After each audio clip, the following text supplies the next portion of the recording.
I never thought my 72nd birthday would become the stage for such a shocking betrayal. My name is Kathy Wilson, and just 3 months ago I sold my marketing company for $32 million. What should have been the crowning moment of my career instead revealed an enemy living under my own roof.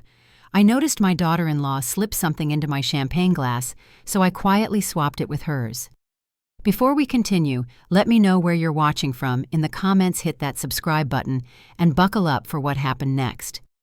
I started my business with nothing but determination and $2,000 borrowed from my grandmother. Growing up in a small town in Nebraska, I learned the value of hard work early, helping my parents in their struggling grocery store.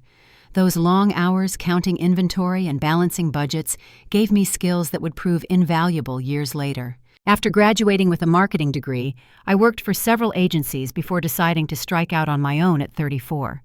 My husband Thomas fully supported my vision, even using our modest savings as startup capital. We were partners in everything until cancer took him from me 5 years ago. Even now, I sometimes turn to tell him something before remembering he's gone. Our son James was always a gentle soul. More artist than businessman, he inherited his father's kind heart and my stubborn determination, though he applied it to photography rather than commerce. I respected his choice to follow his passion rather than join the family business. A mother's love doesn't demand her children follow in her footsteps. James met Amanda at a gallery showing his work 3 years ago. She was striking with perfect hair and clothes that screamed expensive taste.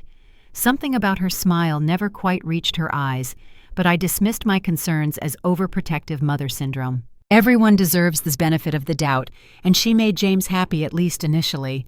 The wedding was lavish, far beyond what a struggling photographer and part-time receptionist should have been able to afford. Amanda insisted on the best of everything. James looked uncomfortable when I offered to help financially, but Amanda quickly accepted. That should have been my first real warning sign. After the wedding, I noticed subtle changes in James. He visited less frequently. Our Sunday dinners became monthly, then quarterly. When they did visit, Amanda dominated conversations, steering topics toward my business success and finances. She asked pointed questions about my retirement plans and investments that seemed inappropriate from a daughter-in-law I barely knew. Last year, a major marketing conglomerate approached me about acquiring my company. At 71, I was ready to step back from daily operations. My team deserved the opportunities this merger would bring, and the offer was extraordinarily generous, $32 million, nearly double my most optimistic valuation. When I shared the news with James and Amanda, their reactions were telling. James expressed genuine happiness for me. Amanda's eyes widened at the figure, and she suddenly became much more attentive. The invitations to dinner at their house increased, and Amanda began calling me just to chat. After 3 years of cool politeness, this sudden warmth felt calculated. I've always been passionate about giving back. Building a successful business allowed me to support causes close to my heart, particularly educational opportunities for girls from disadvantaged backgrounds. Thomas and I had always planned to create a foundation, and with this windfall, I could finally honor his memory properly. Planning my 72nd birthday celebration became Amanda's obsession. She insisted on handling everything from the venue to the guest list. Though uncomfortable with her controlling approach, I appreciated what I thought was genuine enthusiasm. She reserved the grand ballroom at the Fitzgerald Hotel, ordered custom invitations, and even consulted my assistant about inviting my closest business associates. The weeks before the party brought increasing tension. Amanda called constantly, pushing for details about my estate planning and questioning my intention to work with specific charities. James seemed caught between us, his natural desire to please everyone leaving him conflicted and withdrawn. 2 weeks before the party, I overheard Amanda on the phone while visiting their home. "Once everything's signed, we'll have control of the accounts," she whispered. When she saw me, she quickly ended the call, explaining it was just her financial advisor. The chill that ran down my spine told me something was very wrong. I considered canceling the party, but decided against it. If Amanda was plotting something, better to face it head-on than wonder. Plus, I was genuinely excited to announce my charitable foundation. After decades of building my business, giving back would be my legacy. The day before the party, my attorney finalized the paperwork for the Kathy and Thomas Wilson Educational Foundation with $20 million as initial funding. I kept this detail secret, planning to announce it during my birthday speech.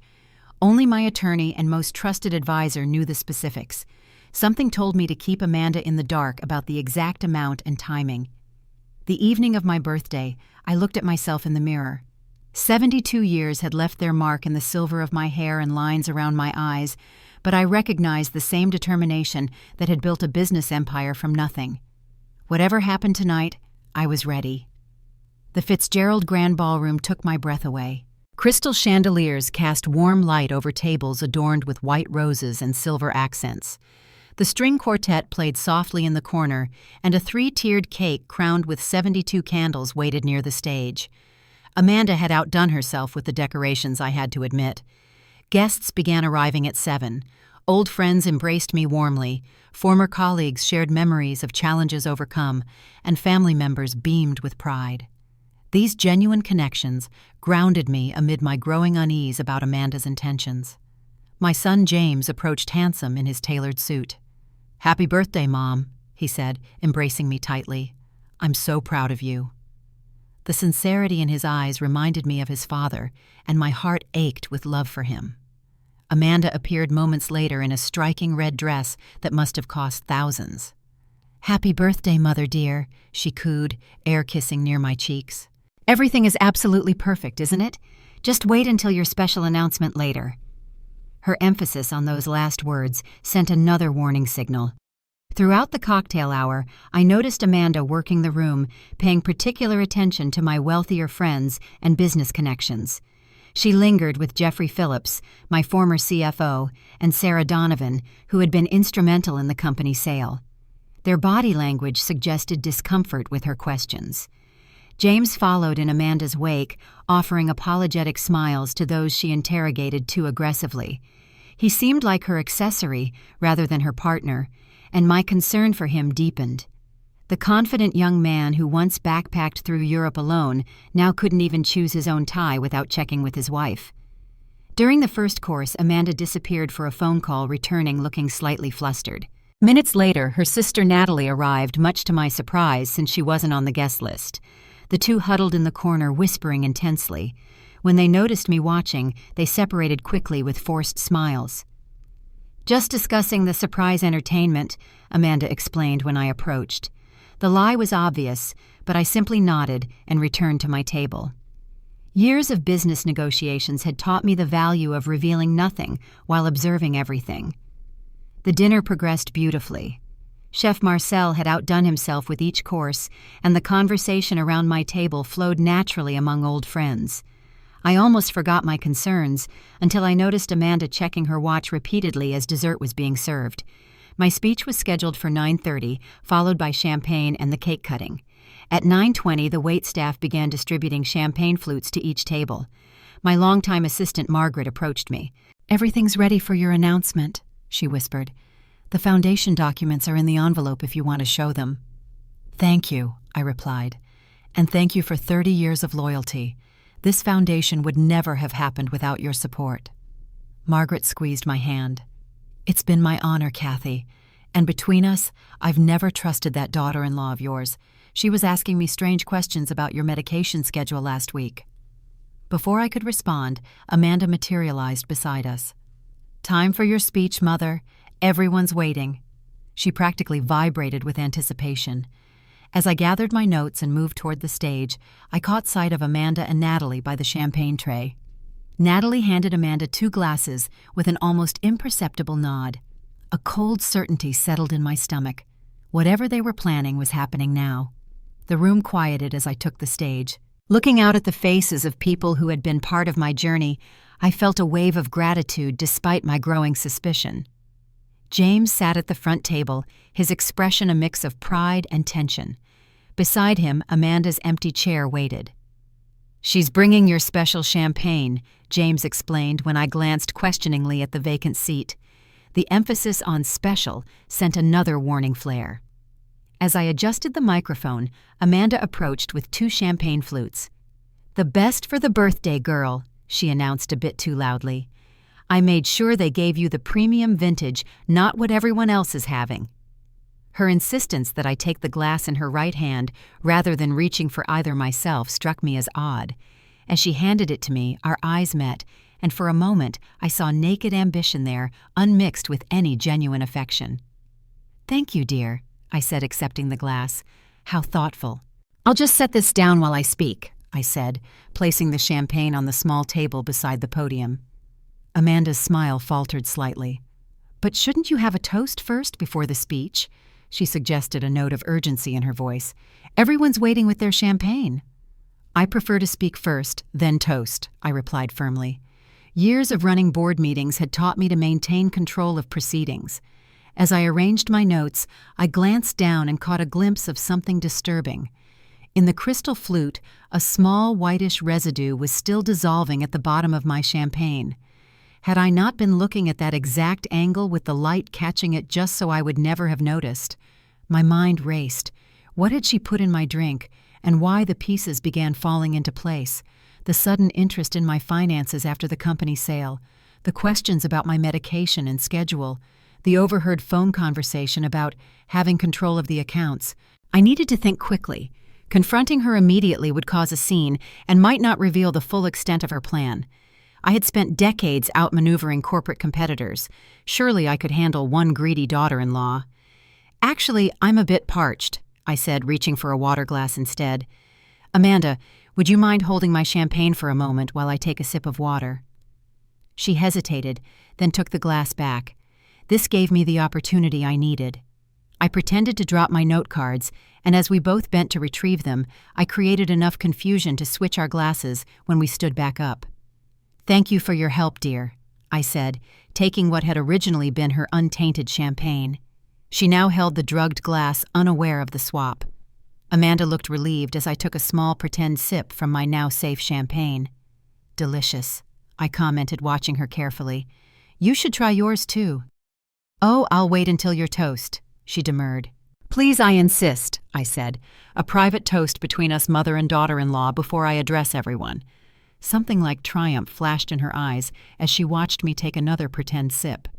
Reluctantly, she took a small sip from her own glass, the one she had drugged for me. With that problem temporarily handled, I turned to the microphone. The speech I had carefully prepared seemed inadequate now. How could I stand here celebrating while realizing my own family was trying to harm me? But decades of business crises had taught me composure under pressure. The show would go on, and I would deal with the aftermath later. Looking out at the crowd, I saw genuine affection in so many faces, a stark contrast to the calculating look I'd just witnessed from Amanda. These people, my real friends and loved ones, deserved the celebration we had planned. As I began speaking about my journey from small-town Nebraska to business success, I kept one eye on Amanda. She had returned to her seat beside James, the drugged champagne still in her hand. She was watching me like a hawk, probably waiting for whatever she had slipped into my drink to take effect. Each time I paused in my speech, she leaned forward slightly, anticipation evident in her posture. When I showed no signs of disorientation, she began to look confused, then concerned. I noticed her take another large swallow from her glass, probably to calm her nerves as her plan apparently failed. What had she intended? Was it something to make me confused enough to sign documents, something to make me ill, so she and James would need to take me home early, or something more sinister? The possibilities made me feel ill, but I maintained my professional demeanor. 40 years of business negotiations had prepared me for this moment of deception within my own family. Behind Amanda, I noticed Natalie looking increasingly anxious, checking her watch and making small gestures to her sister. Whatever they had planned was time-sensitive, and it wasn't working according to schedule. Meanwhile, I noticed Amanda beginning to blink rapidly and shake her head slightly, as though trying to clear her vision. She took another large drink from her champagne, not realizing she was consuming more of whatever substance she had intended for me. And so, I continued, reaching the climax of my speech, to honor my late husband Thomas's memory, and to create a lasting legacy. I am announcing tonight the establishment of the Kathy and Thomas Wilson Educational Foundation with an initial endowment of $20 million. Gasps and applause filled the room. Most guests looked delighted and impressed. Amanda, however, nearly dropped her glass. Her face contorted with shock and what looked like rage. She grabbed James's arm and whispered something urgently in his ear. He looked confused and shook his head. This foundation will focus on providing educational opportunities for girls from disadvantaged backgrounds, helping them build the skills to become the business leaders of tomorrow. I explained, warming to my subject, despite the drama unfolding at the front table. I outlined the foundation's mission governance structure and initial grant programs. Throughout my explanation, Amanda became increasingly agitated. She was now swaying slightly in her seat, her words to James becoming loud enough that guests at nearby tables were glancing over with concern. "But that's our money," I heard her hiss at one point. "She promised us." James looked mortified and tried to quiet her. When I concluded my speech, I raised my glass. "To new beginnings and creating opportunities for the next generation." The crowd rose, champagne glasses aloft. Amanda stood unsteadily still, clutching her glass. As everyone drank, she drained hers completely, probably hoping to steady herself. It was the worst thing she could have done. Within minutes, as guests mingled and congratulated me on the foundation, Amanda's behavior became increasingly erratic. Her speech slurred, and she stumbled into a waiter, sending a tray of desserts crashing to the floor. "Mother Dearest thinks she's so smart," she said loudly, pointing an accusatory finger in my direction. "But we had a plan, didn't we, Natalie?" Her sister tried to silence her, grabbing her arm and attempting to lead her out, but Amanda shook her off. "James, tell your mother she can't just give away our inheritance," she demanded, her voice rising. "That money is supposed to be ours after she's gone. That's why we've been so nice to her boring old self." The room fell silent. James looked like he'd been struck. "Amanda, what are you talking about?" he asked, horror dawning on his face. "The pills," she slurred, now clearly affected by whatever she had put in my champagne. "They were supposed to make her confused, make her sign the new will, but she's ruined everything with this stupid foundation." Security staff moved toward Amanda as she became more belligerent. James stood frozen, looking between his wife and me with dawning comprehension. "Amanda Roberts Wilson, you need medical attention," I said firmly, motioning for the hotel manager. "I believe you've consumed a substance that's affecting your behavior." "You switched the glasses," she suddenly exclaimed, the realization hitting her too late. "You saw me put it in, didn't you? You clever old witch!" Her admission, heard by dozens of witnesses, brought gasps from the crowd. James looked devastated, backing away from his wife as though she were a stranger. "Call an ambulance," I instructed the manager, "and please contact the police as well. I believe my daughter-in-law has just confessed to attempted drugging." Amanda lunged toward me, but was quickly restrained by security. As they led her away, she continued shouting accusations and threats. Natalie tried to slip out during the commotion, but I nodded to two security guards who stopped her exit. The party dissolved into chaos. Paramedics arrived within minutes, followed closely by police officers. Guests huddled in shocked groups, whispering among themselves. James stood alone near the stage, looking utterly lost. I approached my son slowly, unsure of his reaction. Would he blame me? Choose his wife? The uncertainty was almost worse than Amanda's betrayal. "Mom," he said, voice breaking, "did she really try to drug you? Was she planning this all along?" I took his hands in mine. "I think we need to let the police investigate, honey. But yes, I saw her put something in my champagne, and you heard what she said yourself." He collapsed into a chair, head in his hands. "I had no idea, I swear. She's been talking about your estate planning, suggesting you weren't thinking clearly lately, but I never imagined she'd do something like this." My heart broke for him even as relief washed over me. My son hadn't been part of this scheme. He was a victim too. As the police took statements and paramedics attended to Amanda, the birthday celebration I had planned for months came to an unceremonious end. I asked Margaret to see guests out with gift bags and apologies for the disruption. In the midst of the chaos, Detective Laura Sanchez approached me. "Mrs. Wilson, we'd like to take your statement, and we'll need to test that champagne glass immediately." I recounted everything I had observed, from Amanda's suspicious behavior to the residue I'd seen and the glass switching. The detective's face remained impassive, but her eyes reflected concern. "You showed remarkable presence of mind," she commented. Most people would have panicked. 40 years running a company teaches you crisis management, I replied simply, though I never expected to need those skills with family. The aftermath of my birthday disaster unfolded in waves of revelation and pain. Amanda spent the night in the hospital under police supervision, the substance identified as a powerful benzodiazepine mixed with alcohol to intensify its effects. In the morning, police executed a search warrant on James and Amanda's home, discovering a trove of incriminating evidence. James moved back to my guest house that first night, too ashamed and confused to return to the home he'd shared with Amanda. I found him sitting in the dark kitchen at 3 a.m, staring at nothing. "I should have seen it," he said when I joined him. "There were so many signs." "Love makes us blind sometimes," I answered, placing a cup of tea in front of him. "Don't blame yourself for her actions." The following days brought painful revelations. Amanda's phone seized by police contained hundreds of text messages with her sister and others about their investment opportunity once they got control of my assets. There were screenshots of my bank statements that she must have taken when using my computer discussions about forged documents, and even drafts of a new will, leaving everything to James with Amanda as executor. Most damning were the messages from the night of the party, where she outlined her plan to drug me into a suggestible state, get me to sign papers, and then claim I was having cognitive issues if I later objected. The police found blank documents in her purse that night, ready for my signature. When confronted with this evidence, Amanda initially denied everything, claiming I had set her up out of jealousy.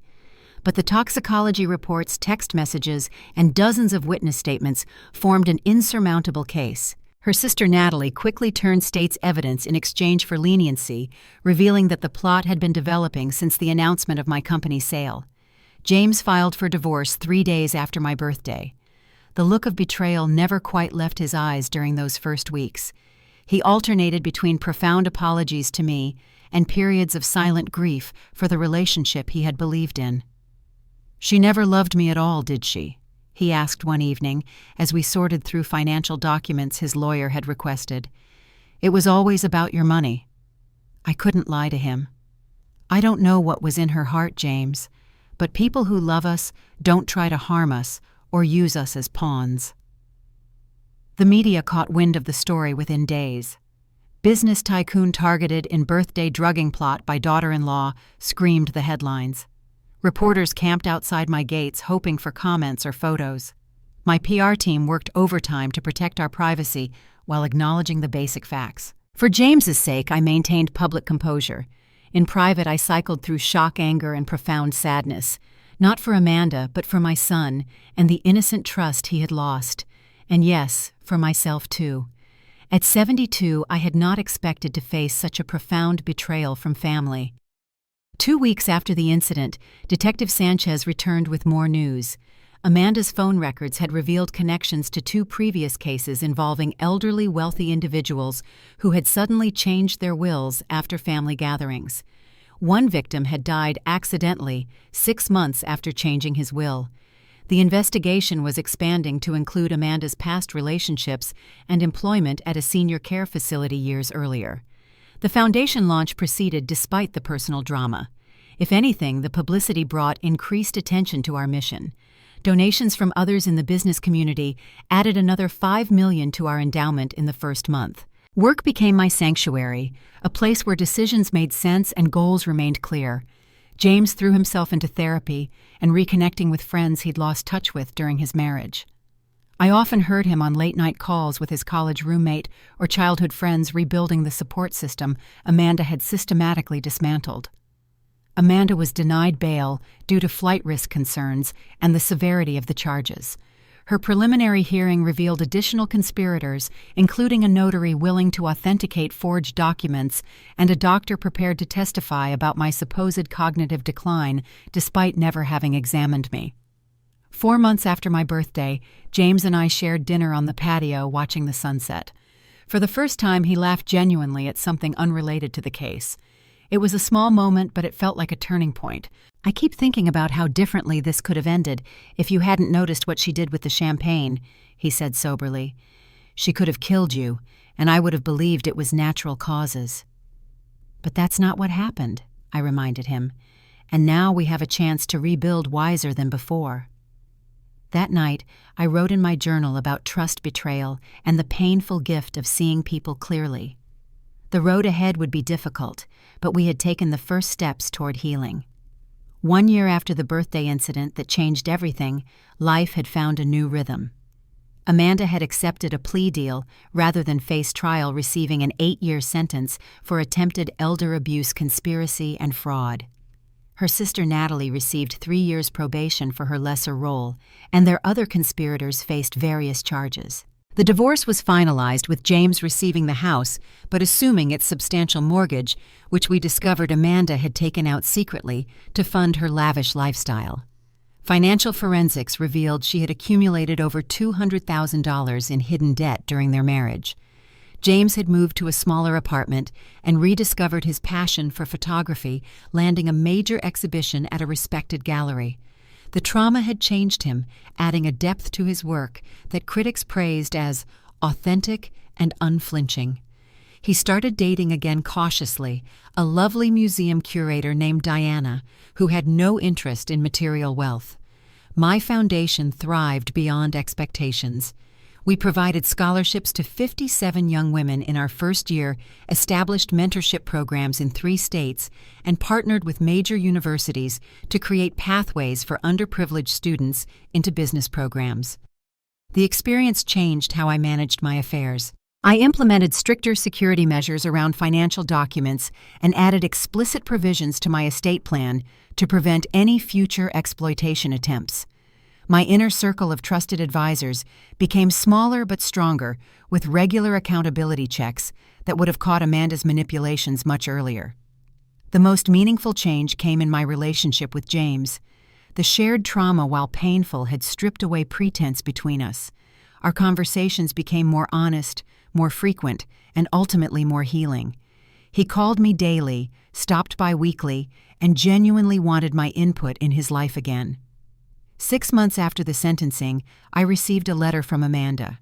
My attorney advised against reading it, but something in me needed closure. The letter contained no real apology, only excuses and subtle blame, confirming that I had seen her true character all along. I didn't respond, but I did send the letter to James. He needed to see the reality without my interpretation. "Thank you for this," he said after reading it. "It helps to know I'm not crazy for seeing the manipulation now." He paused, then added, "I'm sorry I didn't trust your instincts about her from the beginning." As my 73rd birthday approached, James suggested a small family dinner rather than a large celebration. "Just people who genuinely love you," he explained. The evening was perfect in its simplicity, with laughter that felt authentic and connections that had weathered the storm. The Foundation's first annual report included stories of our scholarship recipients, young women with dreams as big as mine had been decades ago. Reading their letters of gratitude reminded me that good could emerge from even the darkest situations. Amanda's plot had accelerated my philanthropic timeline, ultimately benefiting dozens of deserving students. Looking back on that fateful birthday night, I realized that the skills I had honed in business, the intuition I had sometimes doubted, had quite literally saved me. Trusting my instincts when something felt wrong, maintaining composure in crisis, and thinking strategically rather than emotionally, these were strengths I had developed over decades of leadership. The experience taught me that family bonds, while precious, are not immune to the human capacity for deception. Now I balanced openness with appropriate caution, even with those closest to me. This wasn't cynicism, but wisdom, hard-earned and necessary. As I approached the anniversary of that night, I found myself reflecting on forgiveness. Not the kind that invites further harm or denies reality, but the kind that releases the grip of bitterness. Amanda would serve her sentence, and James and I would continue healing. Her choices had consequences, but they no longer had power over our future. I decided to mark the anniversary by funding a special initiative through the Foundation focused on elder protection and financial literacy. If my experience could help others recognize warning signs of exploitation, some greater purpose would emerge from the pain. The night before the anniversary, James called with unexpected news. He had been offered a prestigious photography assignment documenting women entrepreneurs across the country, a project that aligned perfectly with my foundation's mission. "Would you consider coming with me for some of it, Mom?" he asked tentatively. "I'd value your perspective, and some of these women specifically requested to meet you." The invitation represented everything we had rebuilt over the past year, trust and respect flowing in both directions. "I'd be honored," I replied, meaning it completely. Life's most painful betrayals often reveal our greatest strengths. I had built a business empire through perseverance and strategy, but navigating this personal betrayal had required a different kind of courage. The wisdom gained wasn't just about protecting assets, but about valuing authentic relationships and trusting the inner voice that warns when something isn't right. At 73, I found myself mentoring young entrepreneurs with a new dimension of advice to share beyond balance sheets and marketing strategies. "Trust your instincts," I would tell them. "The same intuition that guides your business decisions should inform your personal ones too." The Foundation's work brought me joy. I hadn't anticipated creating opportunities that would outlast me. James had found new purpose and was slowly learning to trust again. We had both emerged stronger, more discerning, but not hardened against genuine connection. That's the balance I strive for now: open-hearted wisdom. Recognizing that while not everyone deserves our trust, closing ourselves off entirely only continues the damage begun by those who betrayed us. Have you ever experienced a betrayal that ultimately made you stronger? I'd love to hear your stories in the comments below. And if this story resonated with you, please hit that subscribe button and share it with someone who might need to trust their instincts more. Remember, sometimes the most painful experiences bring the most valuable lessons. Thank you for listening to my journey, and may you find the courage to face whatever challenges come your way with both wisdom and an open heart.